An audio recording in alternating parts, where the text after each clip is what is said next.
क्या हो गया बेटा?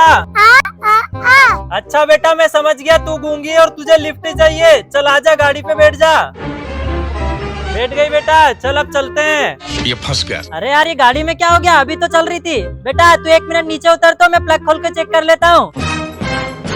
अरे क्या हो गया साहब, गाड़ी स्टार्ट नहीं हो रही क्या?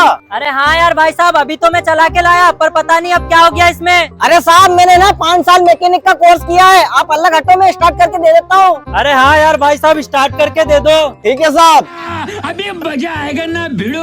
अरे देखो साहब, ये क्या हो गई आपकी गाड़ी स्टार्ट। अरे वाह यार भाई, तूने तो कमाल कर दिया, धोती को फाड़ के रुमाल कर दिया। साहब मैं आगे से घुमा के लाता हूँ ताकि रास्ते में आपको कोई तकलीफ ना आए। अरे वाह यार, ये तो बहुत अच्छी बात है, जा घुमा ला। ठीक है। हाँ भाई घुमा ले घुमा ले। हाँ बस बस घुमा ले घुमा ले। अबे साले पुलिस वालों को चूड़ा लगा के भागते हो, अभी तुमको बताता हूँ।